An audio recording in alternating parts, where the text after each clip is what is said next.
నమస్తే, తెలుగు రాజ్యంకి స్వాగతం. నేను మీ సంధ్య. పెద్దికి సంబంధించి రిలీజ్ అయినప్పటి నుంచి రకరకాల అంశాలు తెర మీదకి వస్తూనే ఉన్నాయి. ఈ నేపథ్యంలో అల్లు ఫ్యామిలీ నుంచి పెద్దికి సంబంధించి, అంటే అల్లు ఫ్యామిలీ అనే కాదు, పెద్ది సినిమా బాగుంది అనేది సెలబ్రిటీల దగ్గర నుంచి ప్రశంసలు రాలేదు అన్న ఒక కోణంతో పాటు అసలు అల్లు ఫ్యామిలీ నుంచి వెళ్ళి ఎందుకు ఈ అంశానికి సంబంధించి, ఎందుకంటే మనశంకర వరప్రసాద్లో చిరంజీవి గారి నటన చూసి అల్లు అరవింద్ గారు ఏ రకమైన కామెంట్స్ చేశారో మనం చూసాం, ఏ రకంగా క్విక్గా రియాక్ట్ అయ్యారో మనం చూసాము.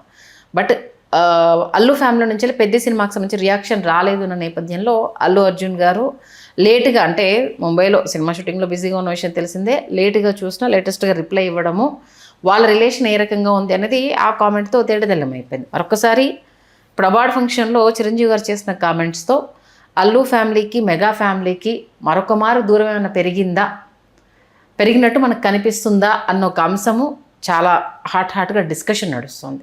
నిజంగానే అల్లు మెగా ఫ్యామిలీ మధ్య దూరం పెరిగిందా? అసలు వాళ్ళ ఫ్యామిలీల మధ్య ఎప్పుడైనా దూరం పెరిగిందా? ఇప్పుడు పెరిగే అవకాశం ఏదన్నా ఉందా? తెలుసుకునే ప్రయత్నం చేద్దాం. చరిత్రకారులు, సినీ రాజకీయ విశ్లేషకులు చిలకడ శ్రీకాంత్ గారు మనతో ఉన్నారు. ఆయన మాటల్లో. శ్రీకాంత్ గారు నమస్తే అండి. నమస్కారం సంధ్య గారు.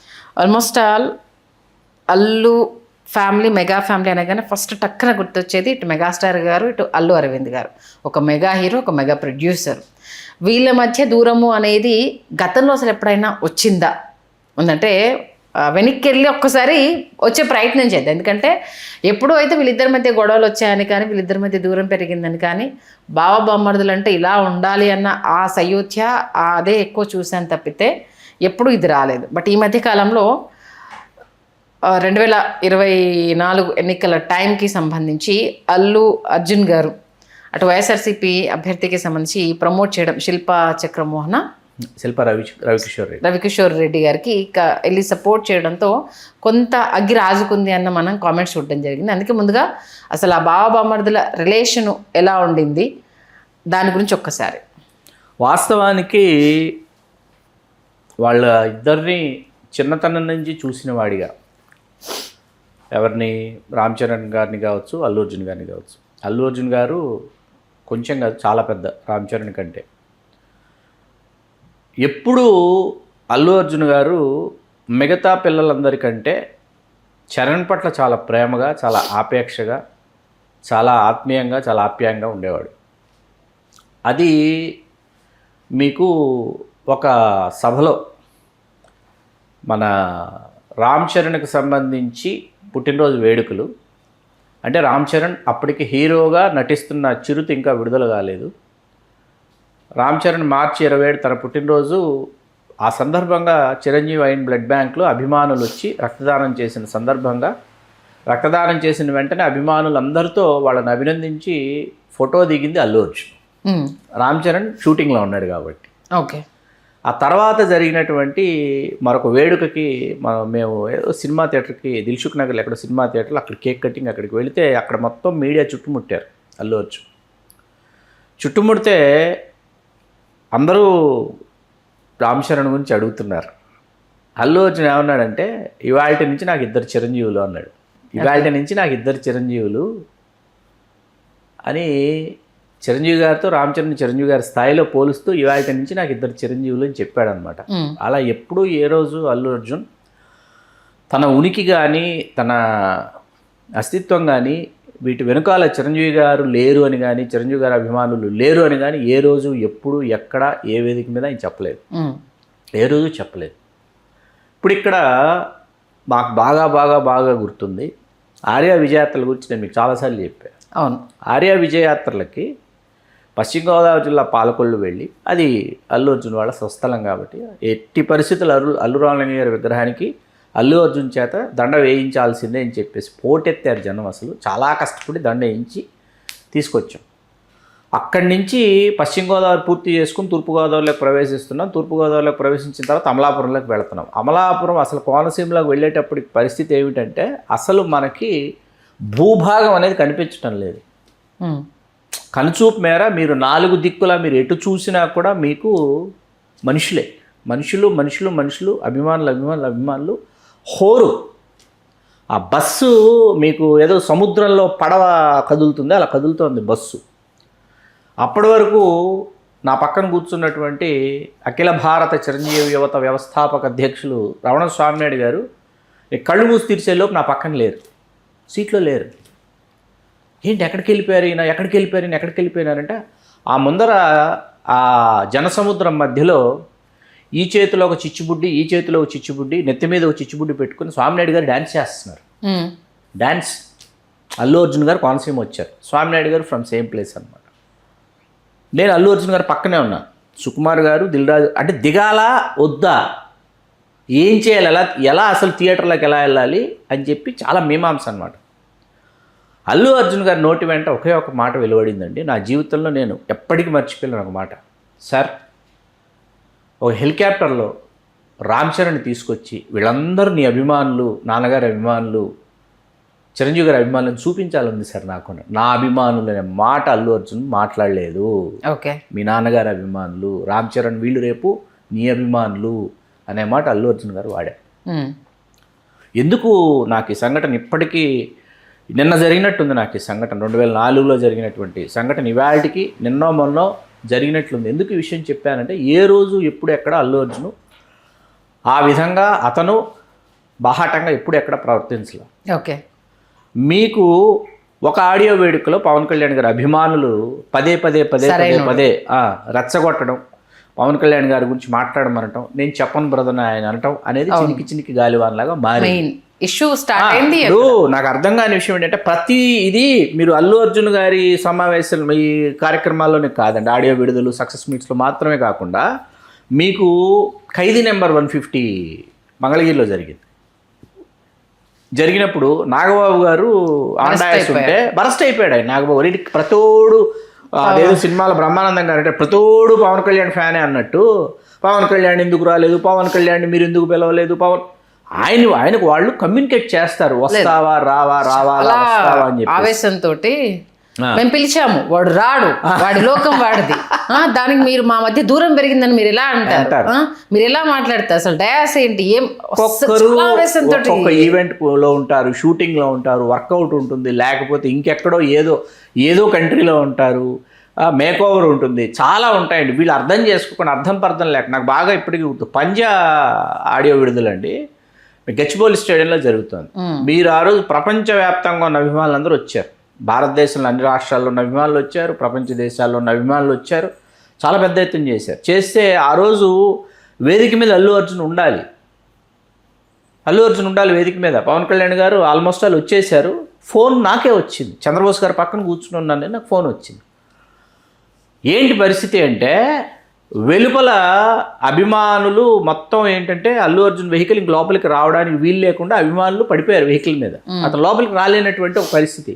ఏంటి సార్ ఇది ఇలా అయిపోయింది, ఆ ఫంక్షన్లో ఏమో అలా అడుగుతారు, ఇక్కడికి ఇప్పుడు నేను డాష్ మీద ఆయన పక్కన నించుందామంటే మొత్తం అసలు లోపలికి రాలేని పరిస్థితి, బయట రోడ్డు మీద ఉన్నాడు ఆయన ఎక్కడో.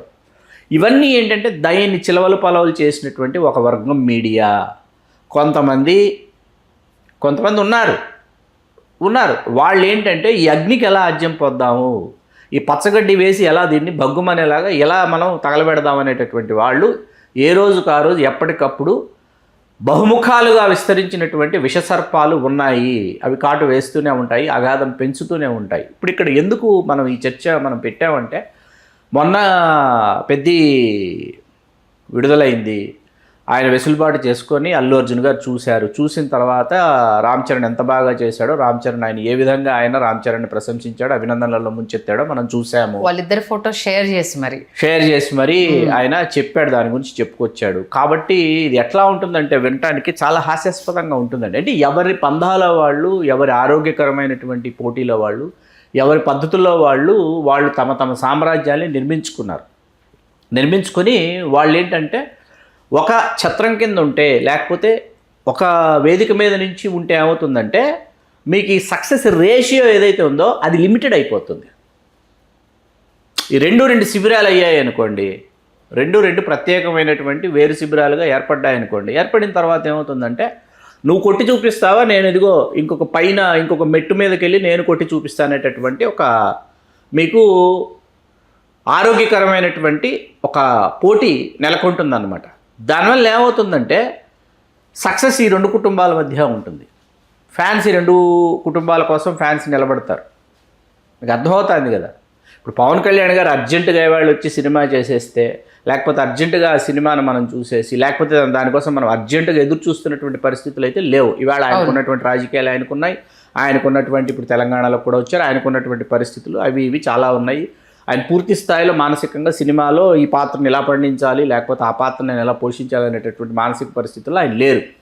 ఇప్పుడు ఇక్కడ చిరంజీవి గారి తర్వాత ఏమవుతుందంటే రామ్ చరణ్, అల్లు అర్జున, లేకపోతే ఎవరు ఏమిటి అనేటటువంటి ఒక చర్చ ఖచ్చితంగా వస్తుంది. ఎందుకు ఈ అభిమానులందరూ కూడా వీళ్ళ ఉనికిని వీళ్ళు చాటుకోవాలి తప్ప వీళ్ళు దీని నుంచి వీళ్ళు వెలుపలకు వెళ్ళేటటువంటి పరిస్థితి లేదు, ఉండదు ఎప్పటికీ. అవును.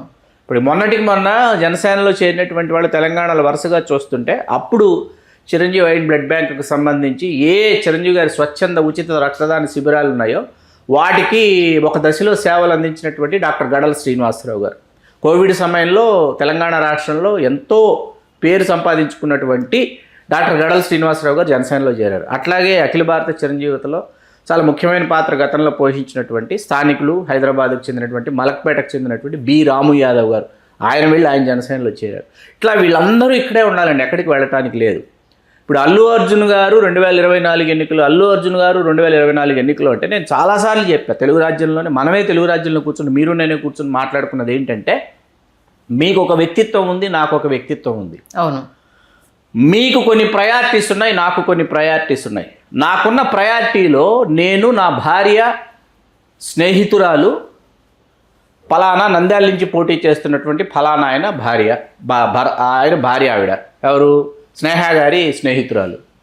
2019 ఎన్నికల సమయంలో ఆయన పిలిచాడు. అప్పుడు ఆయన అలవైకుంఠపురమో లేకపోతే ఎన్నికలకు ముందు అలవైకుంఠపురం సినిమానో అలవైకుంఠపురం షూటింగ్లో ఉండి ఎట్టి పరిస్థితుల్లో విదేశాల్లో ఉన్నాడు, రాలేను, ఖచ్చితంగా మరొకమారు వస్తాను, మరొకసారి ఎన్నికలకని మాటిచ్చాడు. 24 ఎన్నికల సమయానికి ఆ సమయానికి అల్లు అర్జున్ గారికి వెసులుబాటు కలిగింది, ఆ డేట్ ఖాళీగా ఉంది, వెళ్ళారు. ఆయన వెళ్ళాడు, ఆయన ఎక్కడ ప్రసంగించలా, ఓన్లీ హాయ్ చెప్పేసి వాళ్ళ ఇంటికి వెళ్ళాడు, భోంచేశాడు, హాయ్ చెప్పేసాడు, వచ్చాడు. మరుసటి రోజు అతను ప్రెస్ మీట్ పెట్టి అతను మాట్లాడాడు, ఆ అబ్బాయి మాట్లాడాడు, అభ్యర్థి ఎవరైతే ఉన్నాడో అతను మాట్లాడాడు ఆ రోజు. దానిని వీళ్ళు ఆపాదించేసుకున్నారు. సాయి తేజ్ గారేమో ఇన్స్టాలో అల్లు అర్జున్ గారిని అన్ఫాలో చేశారు, ఇవన్నీ చేశారు. నేను ఏం చెప్తానంటే, ఆయన రాష్ట్ర వ్యాప్తంగా వైకాపా కోసం పనిచేసి ఉంటే ఏ స్టార్ క్యాంపెయినర్ గానో లేకపోతే ఆయన గురించి జగన్మోహన్ రెడ్డి గారి గురించి ఆయన చాలా అద్భుతమైనటువంటి ప్రసంగాలు మరొకటి ఇంకొకటి వచ్చేసి ఆయన స్టార్ క్యాంపెయినర్ లాగా తిరుగుంటే ఒక స్పష్టమైన విభజన రేకు మీరు తీసుకుని ఇదిగో కుటుంబ సభ్యులందరూ జనసేన, ఆయనేమో వైకాపా అనేసి మీరు నిర్ణయించేసేసుకోవచ్చు. అరవింద్ గారు వెళ్ళారు, చిరంజీవి గారికి ఒకరోజు ముందు చెప్పారు, ఇట్లా ఇప్పుడు వెళితే దీన్ని చెలవల పలవలు చేస్తారని అరవింద్ గారు చిరంజీవి గారికి విన్నవించడమైంది. చిరంజీవి గారు ఎందుకు ఇప్పుడు వెళితే ఇది బయటికి ఎలా సంకేతాలు వెళతాయో తెలుసా, ఏ విధమైనటువంటి సంకేతాలు వెళతాయో తెలుసని చిరంజీవి గారు నొచ్చుకున్న విషయం చాలా తక్కువ మందికి తెలుసు. ఇన్నర్ సర్కిల్స్లోకి వెళ్ళిన వాళ్ళకి తెలుసు అన్నమాట ఈ విషయాలని. ఇప్పుడు అక్కడ అతను స్పష్టమైనటువంటి ఒక పందాలో అతను వెళ్తున్నాడు. ఇప్పుడు ఇక్కడ ఎవరికైనానండి సినిమా పరిశ్రమలో ఏంటంటే విజయం ఒక్కటే ఇక్కడ అర్థమయ్యే భాష. అవును, ఇంకేం అర్థం కాదు. ఇంకెవరు ఏం మాట్లాడినా, ఎవరు ఎంత చెప్పినా, ఎవరు నేను ఎంత ప్రతిభావంతున్నా ఎవరు దాని గురించి పట్టించుకోరు.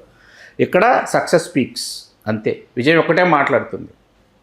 ఆ విజయం ఉన్నప్పుడు ఏంటంటే అది ఏం మాట్లాడినా సాధ్యపడుతుంది.